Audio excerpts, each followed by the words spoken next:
In today's video, I'm going to teach you how to duplicate a section in Elementor. This is really useful when you've designed a section you like and want to reuse its layout and styling without rebuilding it from scratch. By the end of this video, you'll know exactly how to do that and how to save your changes properly inside WordPress. First, make sure you're logged into your WordPress dashboard.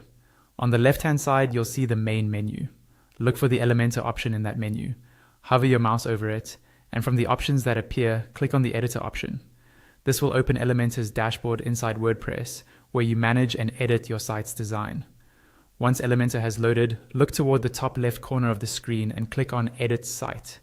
This will take you into the Elementor editor, where you can actually see and work on the page content and sections. Inside the editor, scroll until you find the section you want to duplicate. A section in Elementor is usually the large horizontal area that contains columns and widgets like headings, text, and images. Move your mouse over that section. When you hover over it, a set of icons will appear at the top center of the section. You'll see a blue handle with 6 dots. This is the section handle, and it lets you control the entire section at once. Right-click directly on that blue 6-dot icon. A drop-down menu will appear with several options related to the section. From this menu, click on Duplicate.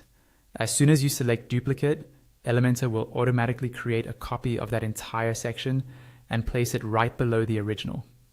The duplicated section will contain all the same widgets, content, and styling, so you can now edit the copy without affecting the original. This is perfect for keeping a consistent design while changing only the text, images, or specific details you need.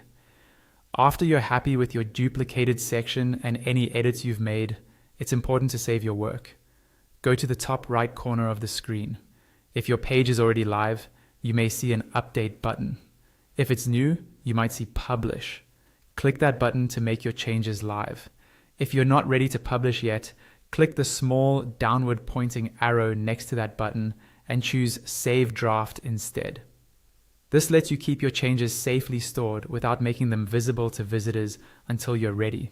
And that's all you need to duplicate a section in Elementor quickly and efficiently.